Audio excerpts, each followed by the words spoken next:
Okay.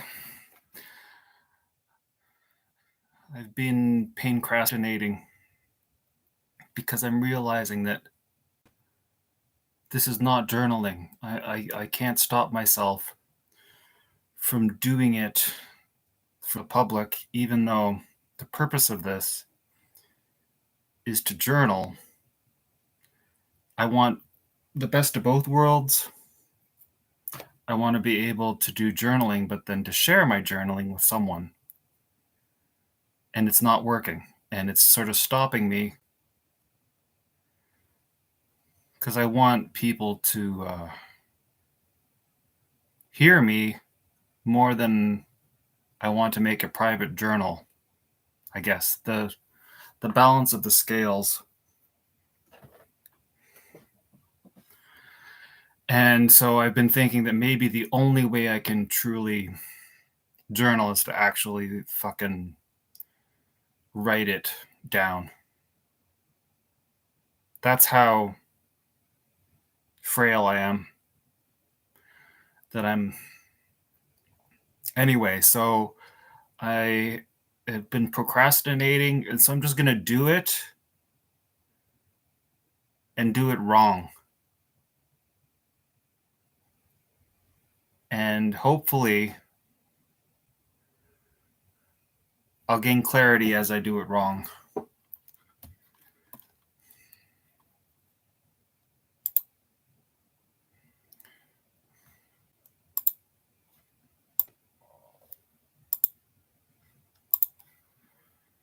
So we're going to pick up from program, a separate computer program running in my mind, aware of everything that was going on that was different from the self that somehow lived in my family, lived in the world, went to school, did my homework. So that's fascinating. My preamble is now this is what's there's a separation. There's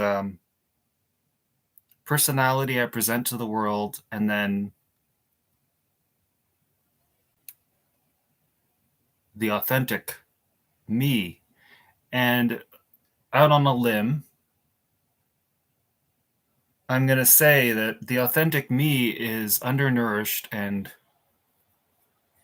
lacks enough growth to stand on its own when I share with other human beings. It's like a catch, but I need to share with other human beings to be heard. I don't know why it's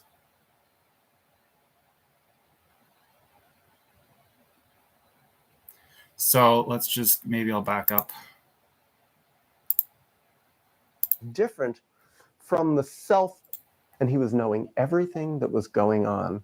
It was like I had a separate program, a separate computer program running in my mind, aware of everything that was going on that was different from the self that somehow lived in my family, lived in the world, went to school, did my homework, had my friends, did all the things that I did, said the things that I said. And it was like there was a whole separate track going on. And somehow... And I have a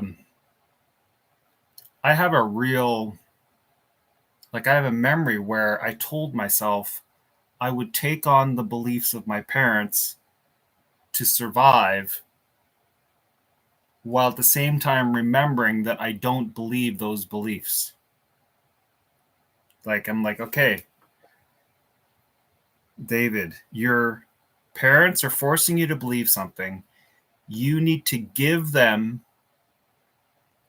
a version of reality that you also believe what they believe, while remembering that you actually don't believe what you're presenting to them that you do believe. And you have to do it convincingly. And how do you do it convincingly except by fully embodying this false belief? So the only way is to almost create a separation so that my parents couldn't tell that I was lying when I told them I believe what they believe. I'd never really consciously acknowledged that track, and suddenly I did. And I looked in the mirror And suddenly it was like, oh my God, I have a friend. I have an ally. I have somebody here who really is on my side. And in a way, There's so much here. This is like this needs a movie. And it's like this needs a movie.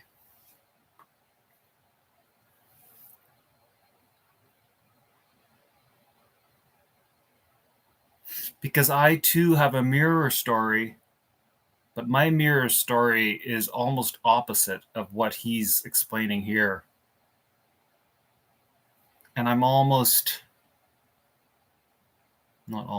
I am afraid to share my mirror story publicly. There's too much vulnerability. That's coming up for me so much. There's too much vulnerability. There's too much vulnerability. That is to say, it's so vulnerable. I don't want anyone where there's a question of doubt whether or not they're safe to hear what I have to say. It's like if there's a question of safety, it's like I can't afford to, like, it's got to be somebody who I'm convinced on a soul body level. So how do I do this?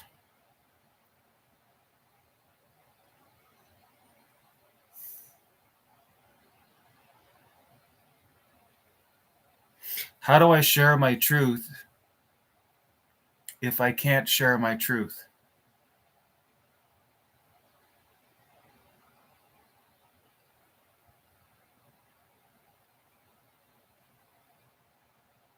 And then I get to that place where it's just so pointless. Like, it almost seems like I'm just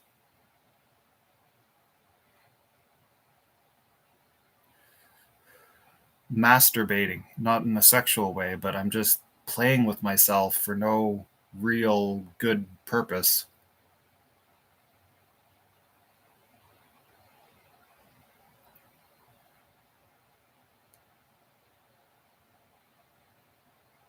Because I have real life issues happening, which is what's impelling me to force myself to start doing this.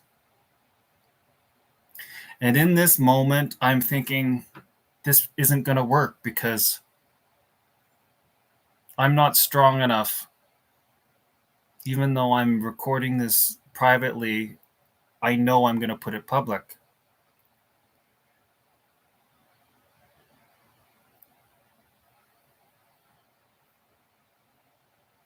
So I could change the parameters and just make these all private. But I want the attention. I want people to like worship me and tell me how amazing I am. Like, I'm doing it for the likes. I'm doing it for the clicks. I'm doing it for the likes and the clicks and the attention of others.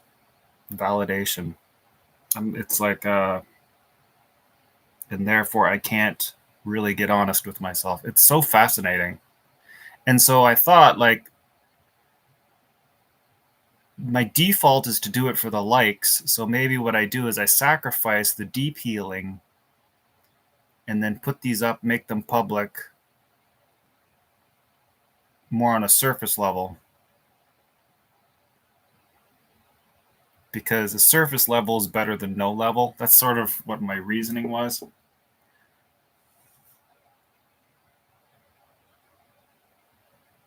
But it's almost like in this moment, I'm being challenged to let go of it's like an addiction to share it publicly.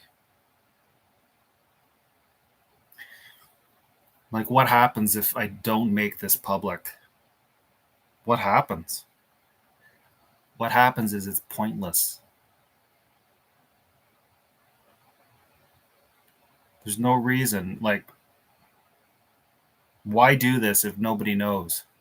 Why talk to yourself? It's pathetic.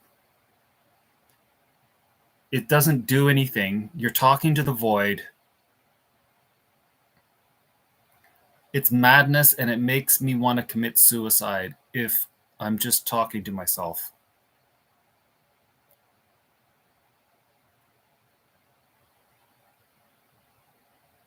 Yesterday,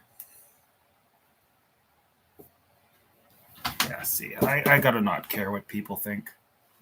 I don't care if you don't like this. If you don't like it, stop watching, whoever's watching. Yesterday, or the day before, I finished playing soccer with a group of guys, and there's this one guy, and I wonder how much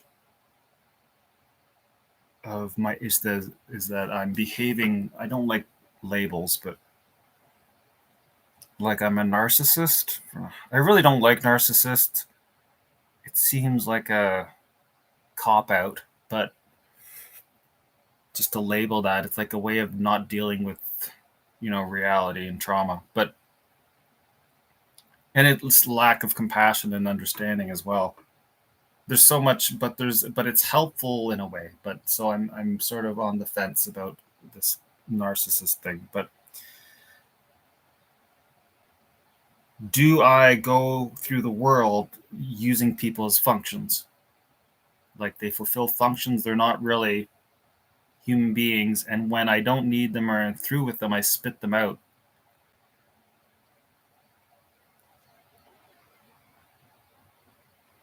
Like it's like using people as disposable items to fill my desires.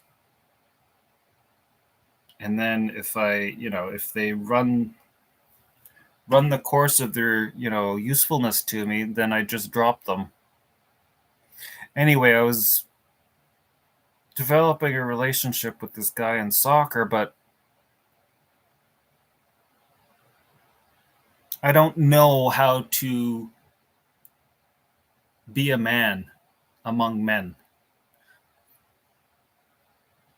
And I have like an idealized way. Like I listened to this Anthony Cumia, and he's like, guys like to get on a podcast and shit on each other. And I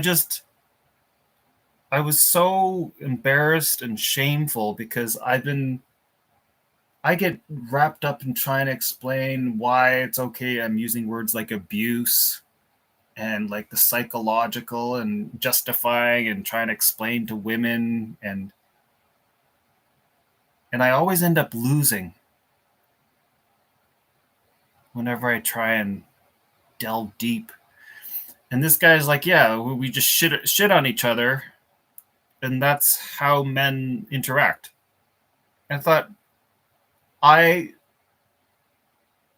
spent years and I couldn't even put it into a sentence that simple. So it just makes me think that I am so far unevolved. I can't even say men get together and shit on each other. I have to turn it into some convoluted psychobabble trying to justify, sometimes men are using words like abuse, right? Like you knock the shit out of each other, it goes back and forth, and the trick is to not get offended. Because it's like anyway, it was so simple, and then you don't even have to anyway. So this soccer guy, I don't agree with him always. So what do I do? And I want to be a dick. Like this idealized version is men have to be dicks. If you're not being a dick, then you're people pleasing. You're concerned about your image. You're afraid of being, whatever. You're afraid of challenging the alpha or whatever, right? And so this is a part where there has been no healing, but there's been no development. It's like it's arrested development. How to take the piss out of each other when you're around other men. Because I've always been so terrified to do that because If I do that, they'll attack me, kill me, ostracize me, because I'm not allowed to defend myself and I don't know how to defend myself. So there's two things. I'm not allowed to defend myself and I don't know how because I was never allowed to develop defense. And so there's almost like without like you deneutered, so you're not allowed to be aggressive because you're not allowed to be defensive and you're not allowed to be authentic and all this stuff. And I feel shame. I feel pathetic. And I've lived my whole life going around telling people how amazing I am and the deep insight I have, but I can't even be with another dude playing soccer. So then I'm a fraud. Like my philosophy is flawed on fundamental levels. And so the knee jerk is sort of an all or nothing well, then I got everything wrong and I'm useless, which is not true either. But it was a simple thing. I can say it simply. He said, well, we should change fields because this field is bumpy and you can break an ankle here. Like that field's better. And I'm thinking, this field is better because we've got nets. It's actually a designated field. It's cooler. It's more of it's got a cool factor. And to me, the cool factor, it's like higher. It's above the other field. It's more established. Like when you play on that field, your status is better, in my opinion. You're like settling for like a less status field, even if the field might actually technically have a better turf, right? I just thought it's not worth like I don't want to make that trade. To me, it's not a good trade, but it's like I can't explain it to him. And so what I said was, and so I was sort of angry at him because it's like here he is threatening to change the field when he's wrong. Like in my head, you're wrong. But what did I say? I said, you're being melodramatic. That's what I said. I said, because I thought like, you're saying you're not gonna break your ankle on this field. It's just and I thought in my head, like this is a dude thing. I thought this is what I've got this idea of what an ideal dude acts like and behaves and says, and trying to mix that with like who I am authentically. And it's like this is bullshit. You're not gonna break your ankle, and besides the status, like I didn't have the word status or stuff, but I just in my head I'm like, this field is way cooler. We've got actual nets, and I don't like the trade. I don't like the trade-off. And I was thinking you're objective, and in my head I'm thinking you're objectively wrong because you don't understand that sometimes status is more important than having a better just all that. And like you don't give up a great field just because the field is bumpier, in my head. But the whole point is that in a safe group setting, I also realize I want to be able to be wrong. Like, so this is he's saying his opinion, I'm saying and we both sort of attack. I've tried saying this and it always ends up stupid. And like Anthony Coop just says we just shit on each other, and the trick is, who can get the shit off. It's just a great way of putting it, but it's like he says field's bad. I say the field's good. And inherently, this is where the whole fear of offending people. When you make a stand, the inference is like it's a dumb move. You're an idiot for so it's like I'm right and you're wrong. So he's saying I'm right, you're wrong. I'm saying no, I'm right, you're wrong.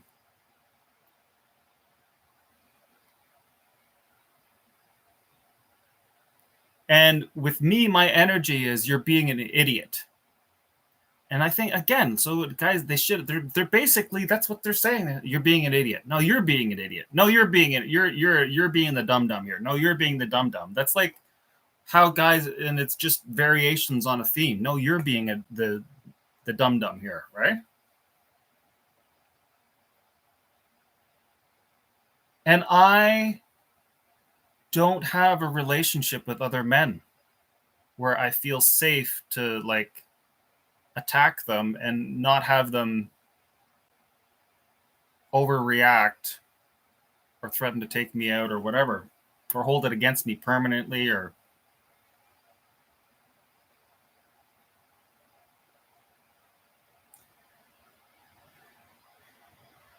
so I've been developing a friendship with this guy, and this is how corruption happens in society: is that you want to be liked, you develop friends, but then your friend does something stupid, and then you've got your fork in the road, or your friend does something that you don't like, and then it's like, do you just go along because you want to be loyal to your friend, or you'd be like, no, this is dumb, and risk losing a friendship. And the other thing is like, especially over something as stupid as what field is better. So I don't know how to do any of this.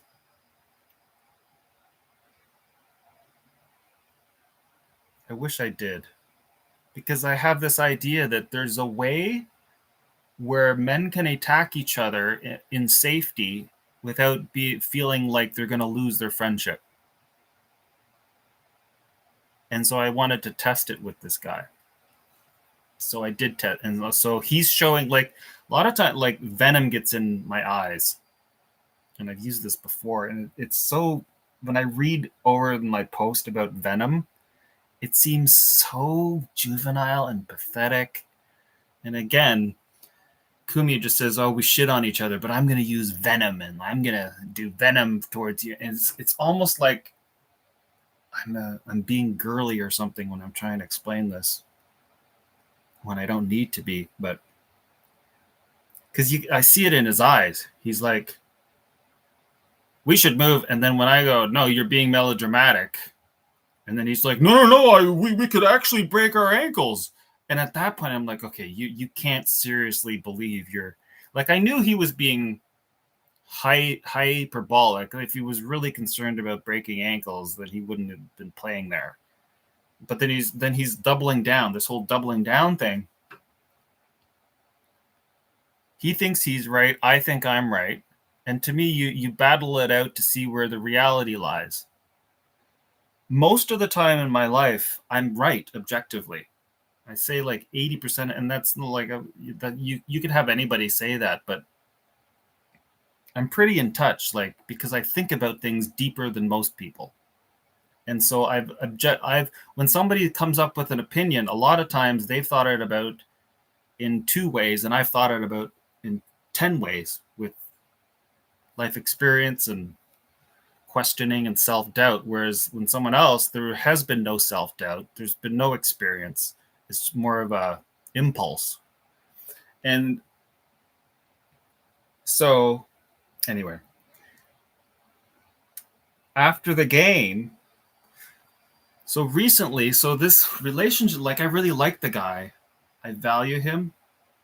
I want him as a friend, but I also don't want to feel like I can't disagree or tell him what he's saying is bullshit. I don't want to be censoring eggshells. That's why the like world de- devolves, as if people are worried about hurting people's feelings. That's the cause of most of the problems. This is how you're like, do you let your friend do something wrong out of loyalty? That's how, to me anyway. The prior few weeks we've hung out afterwards. Like afterwards, it's not really but it's just sort of like we sort of fell into a pattern where after the game we just walk with each other, and And then the last time he invited me into his place, we hung out and watched Saw movie, like Saw 6 or whatever. And we just hung out. And it was so cool. It was beautiful. He welcomed me in, and as a friend, right? And I've been leaning on him to help me with my life issues and my trauma and my complex PTSD, because he experiences that as well. But I challenged him. I didn't like him, and I think he's wrong, and he's being an idiot. And then after the game, I wasn't gonna push it because I'm so needy. I'm so needy.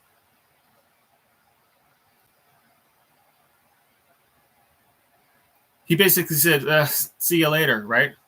And I was so hurt. He doesn't want to hang out with me anymore. He doesn't like me anymore. I've ruined our friendship. He's mad at me.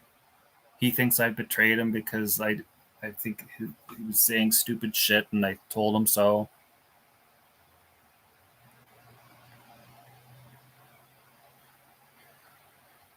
And after he said, see you later, right? There's no contract. We don't have to hang out after. Nothing's been spoken, but we were sort of doing it. And I don't want him to feel obligated. Like we always have to hang out after the game. That it's weird. It gets weird, right? It's hard to say no, because then the other person's going to get offended. And so I wanted to give him the freedom. Like I didn't want to assume, right, we were going to hang out. But in the past, I would try and charm my way and like ask, "Hey, you doing anything?" But I thought, don't do that. Let him direct what happens. Don't even try and manipulate an outcome, you know. And so before I could even, he's already walking away. He goes, "See you later, Dave." And so he's letting me know, see you, but he's just doesn't want to hang out, not interested, and it hurt. And when I walked away, I felt so lonely. I felt an overwhelming sense of being all alone in the world with no friends. And I felt it, and I felt myself sit with it as I'm walking. It's just horrible to be like, I'm alone in the world. It's like he's rejected me. I have no one. But at the same time, I don't want to lose the thread. I suspect that I have set this up because I treat others like a narcissist, like as a function. And I go through moods, right? Where someone's useful and then they're not. It's horrible to say out loud. You're useful and then they're not useful. And it's like if I'm in the mood where he's not useful, then I don't want to hang out with him. Because he fulfills a function, and if he's not going to fulfill that function, then I have no interest in him. And I think obviously people will pick up on that energy. And so not only am I feeling like I've been rejected and I don't know how to, jostle. I'm going to use the word jostle.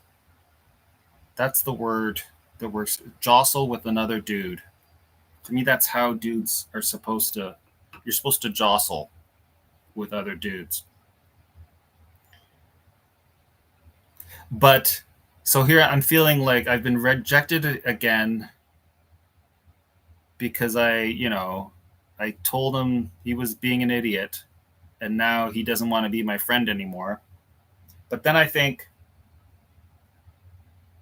I also don't treat him like a true human being because I sort of rope him in for my own fulfillment and don't necessarily allow him to be fully autonomous. So not only was I feeling totally alone, but it's like I'm unconsciously potentially creating this dynamic to start with.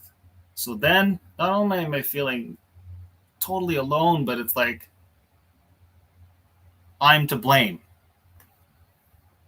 And not and so because it's unconscious, I don't know how true it is that I'm to blame because I haven't worked it out yet, but high probability, like if I'm the being narcissistic in my life, then I'm using other people as functions and not treating them like human beings. And then what comes up when I say that is that I'm over analyzing.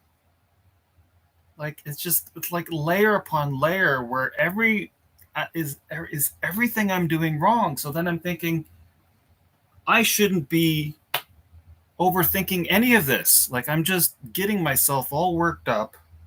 I'm over analyzing. I'm making everything a mountain out of a molehill.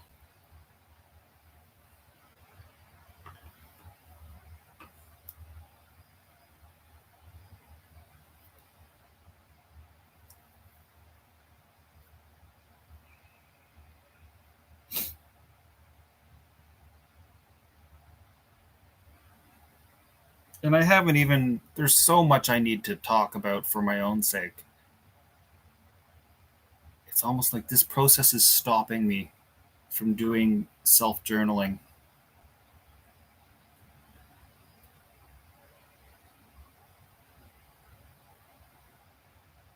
because I have to perform.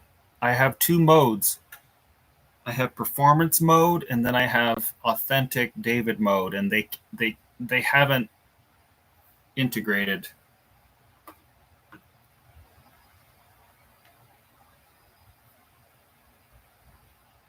So is this useful to me to do this?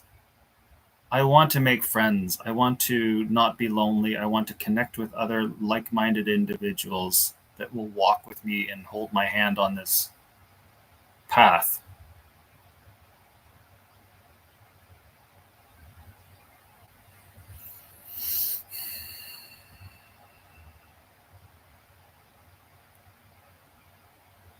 The problem, one of the main problems I see with Daniel Mackler's like develop a relationship with yourself is if you're too damaged,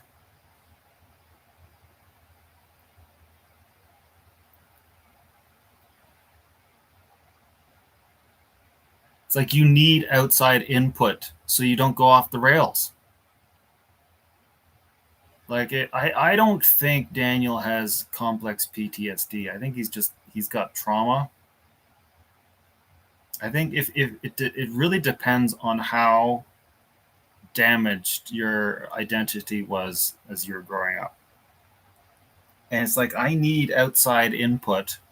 This story I tell myself, so I don't go off the rails and get down weird side trails. But again, is that just another rationalization to not develop a relationship with myself? Am I just looking for reasons to not do the hard work, to not carry the ball and asking other people to carry my ball instead of carrying my own ball?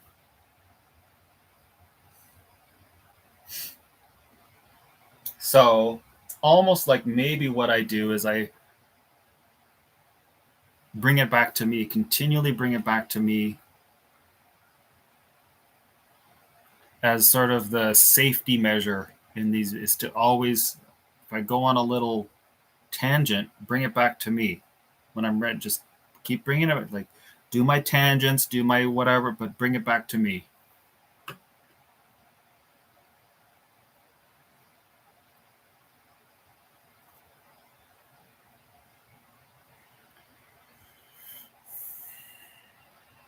because I do have some very like poignant things that I want to self journal, and I'm not getting to them. I'm not getting to them in this process,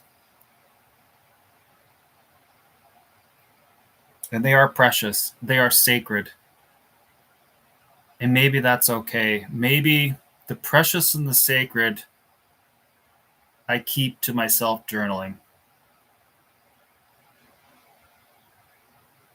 And then the sort of exploratory what ifs and whatever, the sort of discovery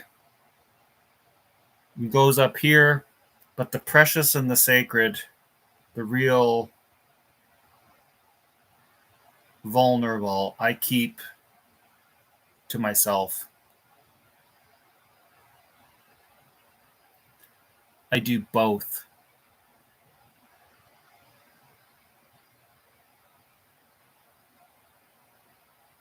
Which is great because so much I've had this all or nothing thing, and I can't think in both. It's like all one or all the other.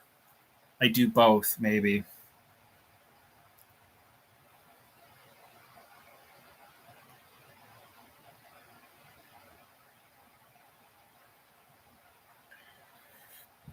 Okay, so if that's the case, if I'm doing both, then I don't have to stress out then. It's like I'm stressed out that I'm not doing the real important work, which is the self journaling and developing a relationship with myself. And then I'm using this, pretending I can do but I can't. I'm not strong enough to do this. Do I accept that? Am I 100%? Maybe I'm not 100, but I'm not strong enough.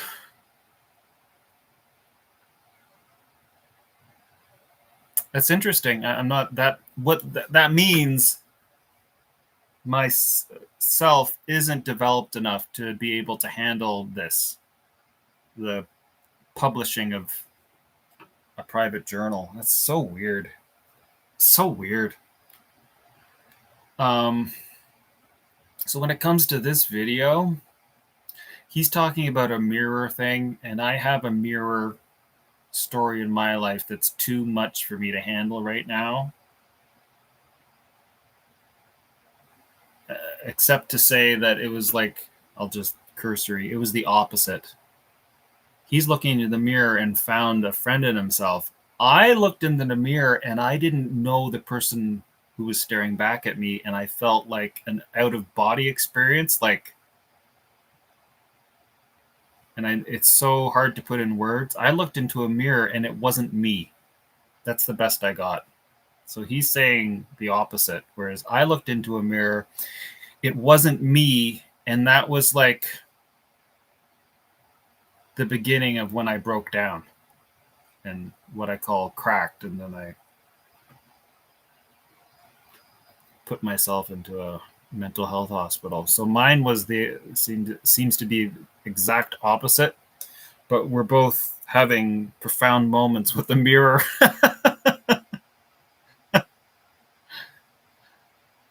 So it's interesting so it's sort of neat when you come across somebody who has a totally opposite experience with sort of the same act.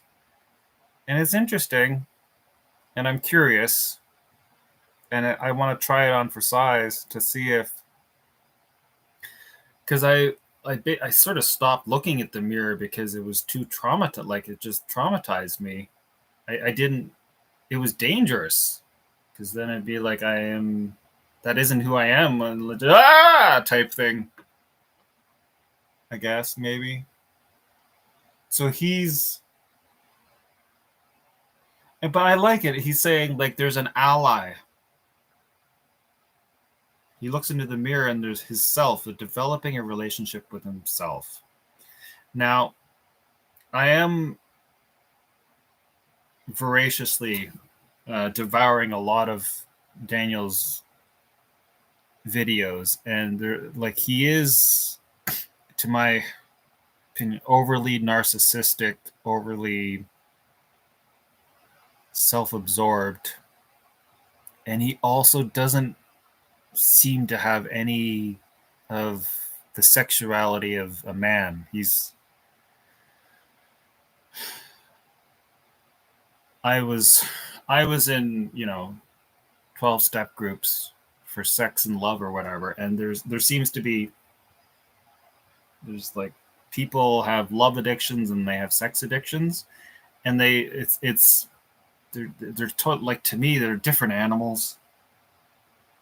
They're like, you can usually, so the love addictions are what gay guys and it seemed to gay men and women, and the sex addict is what guys do. And Daniel just seems like a woman, a gay guy. He's limerence or whatever.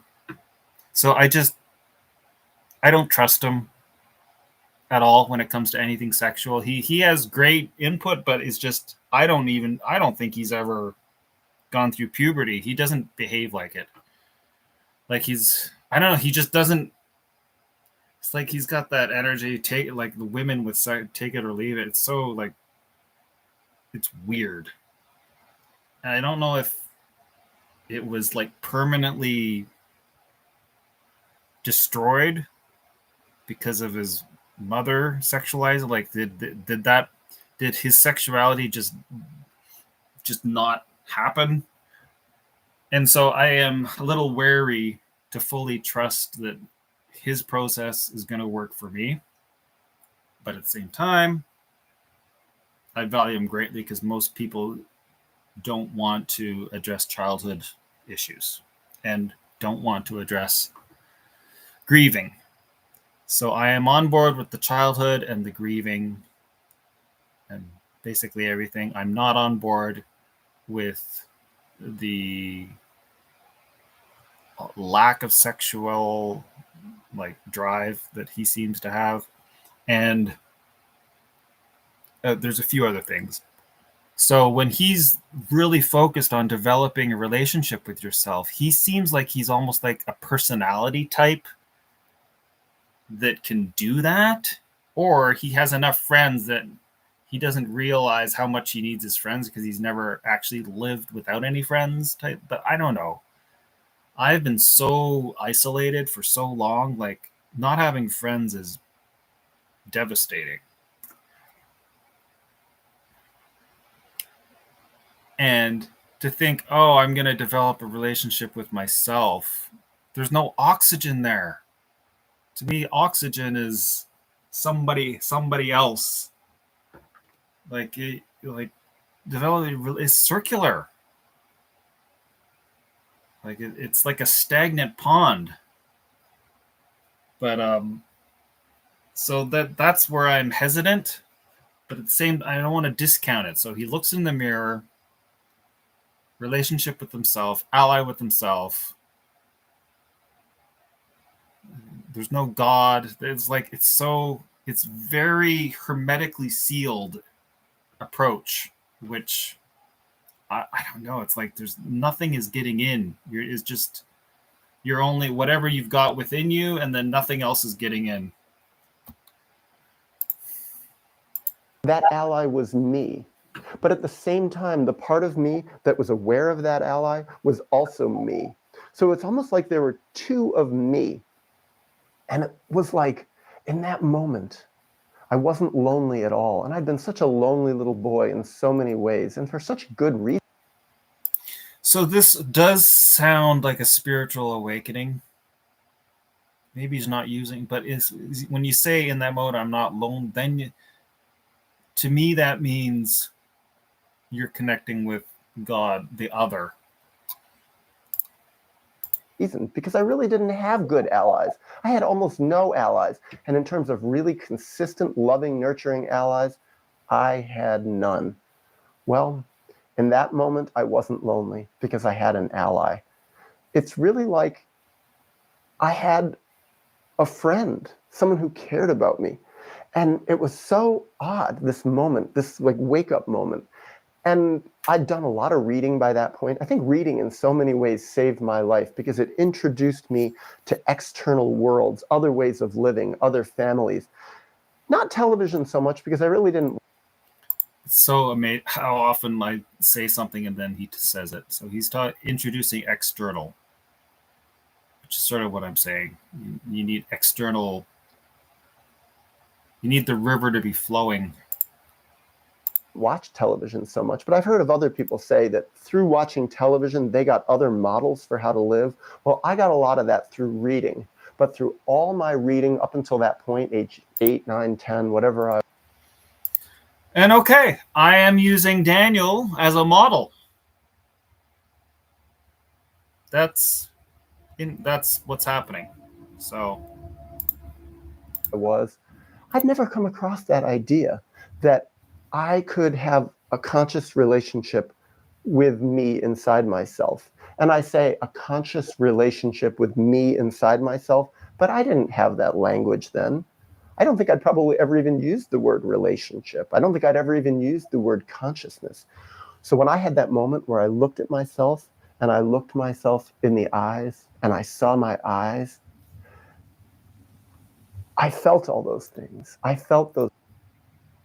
So again, I'm scared to really touch this, but I looked into the mirror and I didn't recognize that it wasn't me. That's the only way I can say it.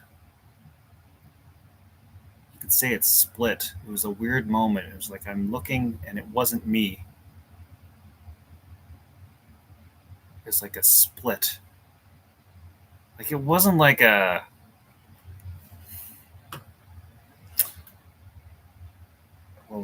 vivid. It was more like a that's not me and sort of extreme anxiety just from that moment. Those concepts before I had words for them.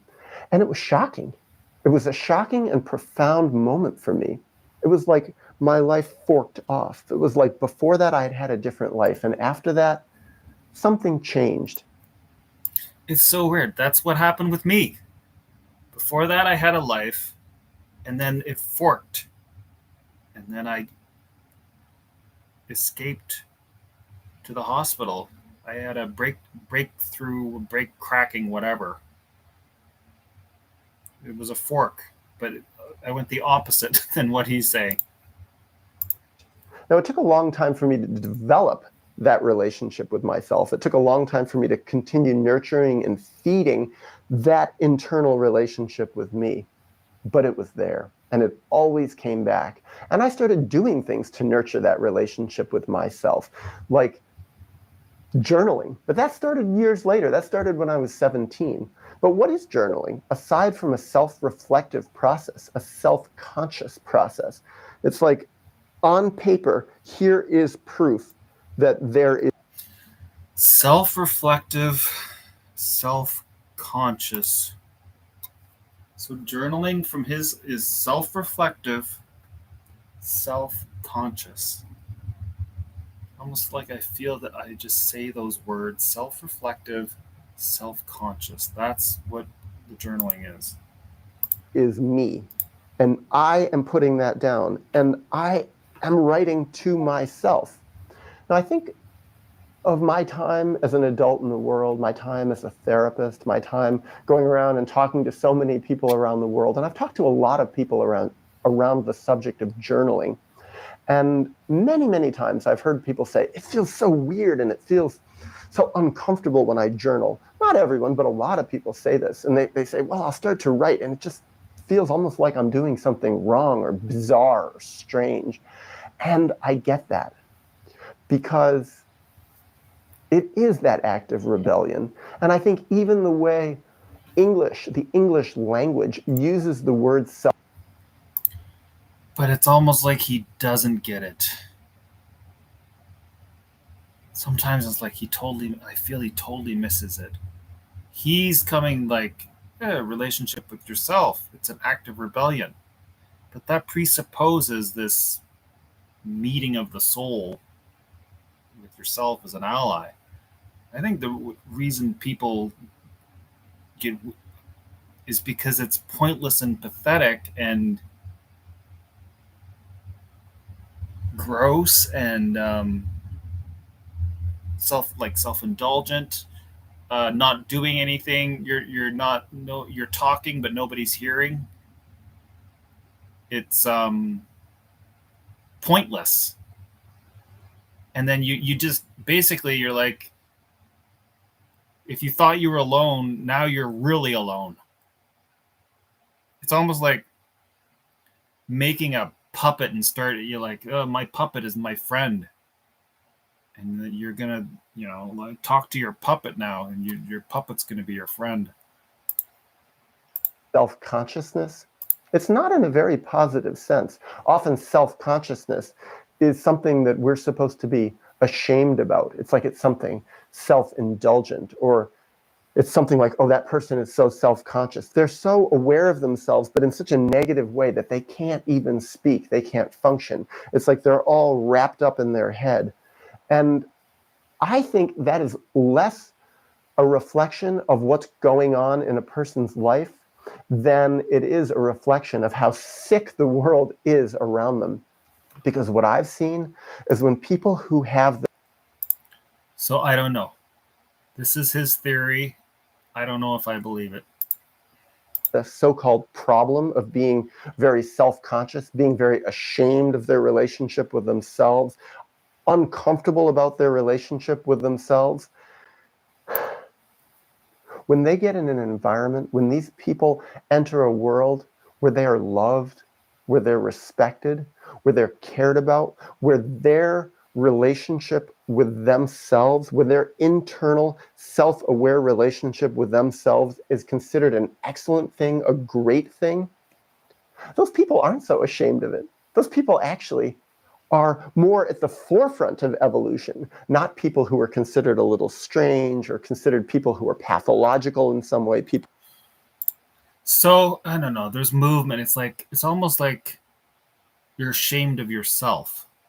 This is what it sounds like he's saying, is that you're ashamed of yourself, and then so when you start to develop, you're experiencing shame because you're ashamed of yourself. People who have a problem, oh, they're shy, oh, they can't really function in the world. Maybe they even get a diagnosis for their heightened awareness of their own relationship with themselves. And in many ways, I say that because it happened to me. It happened to me so many times. It still does, in fact. But what happened in my self-aware, self-conscious relationship with me? Well, it continued to develop. And eventually, when I really broke away from my family system, when I set real boundaries with my parents, when I set real boundaries with so many authority figures in my life, when I learned to function much more independently as an adult in the world, so I didn't need all these screwed up, unconscious people around me, what happened? I flourished, and my relationship with myself flourished. Why? Because it was the greatest thing of value in my life. I really started behaving much better too. I started being much more respectful to other people, much less harmful to other people, because when I was less conscious, when I was more unconscious, I was so hurt. I was so angry. I was so frustrated. I didn't like myself. I didn't like the people around me, but I didn't have the consciousness to really admit that. So it's almost like you need to have this thing taken care of in order for you to be okay enough to go into the world or something. I lashed out a lot. I was very angry. In fact, I treated other people many, many, many times the way that I had been treated by authority figures. And no surprise, when I did that, I didn't like myself very much. Yet, when I started to break away, when my rebellion really flourished, I became a better person. I treated myself so much. So I did think about this soccer guy, that maybe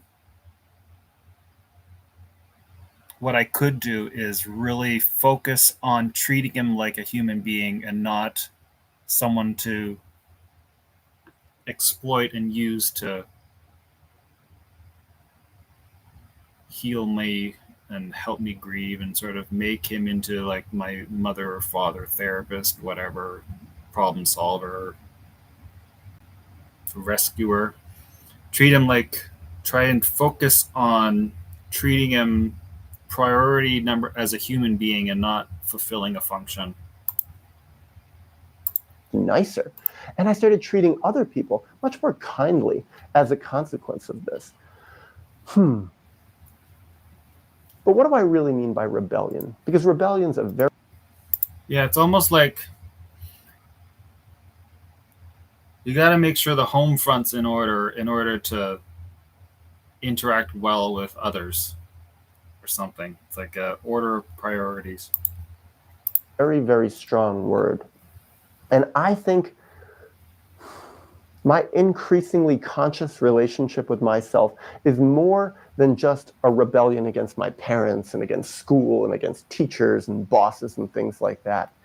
It's a rebellion against a whole system of thinking. It's a rebellion against a whole way of being in the world. And what I see is we live in such a profoundly unconscious world. And what's my proof for that? Well, look around. Look at how screwed up humanity is. Look at the horrible things we've done with the planet. I mean, humanity has been around for hundreds of thousands of years. Our ancestors that were actually similar to us, that may have had this same self-reflective capacity, and yet this is what we've done, this profound level of destruction on the planet. Now, I'm not saying it's all bad what we've done, because I see so much of the beauty of what humanity has created and so many of the gifts that humanity has to offer. But God, I can't deny the horrible things I see, the destruction of nature and the destruction of each other. That's undeniable. How much destruction we've caused to each other, and how much destruction, overt, really extreme destruction, that so many people have caused to their own children. Now, am I fully conscious? Is my internal rebellion against lies and untruth and denial totally complete? No.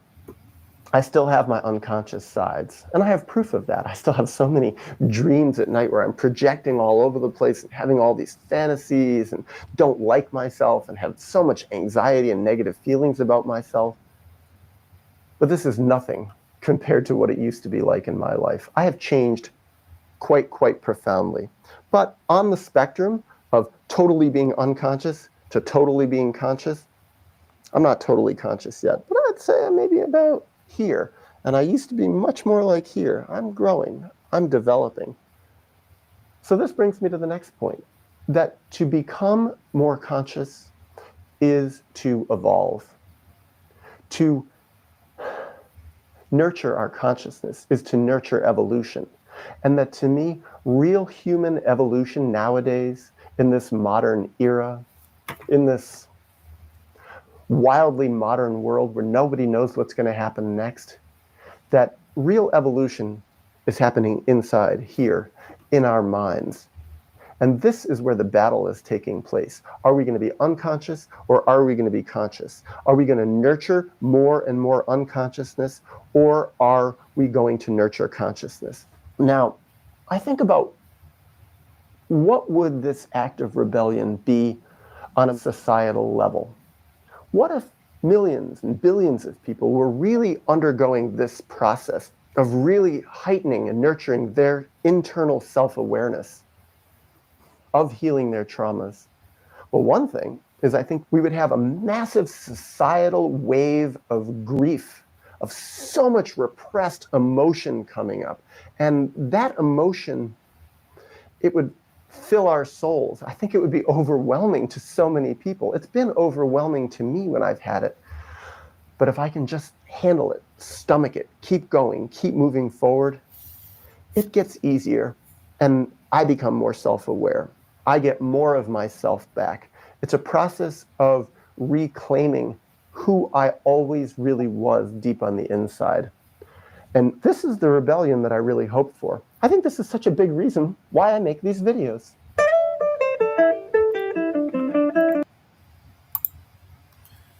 So, got through the video. A lot of times, if I just don't agree, but it doesn't matter, I have my own thoughts about things, and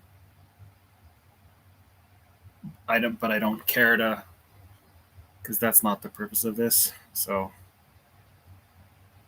I just won't make comments about stuff. But that's the video, and got through it. I still have definite. I got things. I have dreams. I like the idea of journaling dreams. I've had some pretty profound dreams that I haven't journaled yet, and I guess we'll uh, call that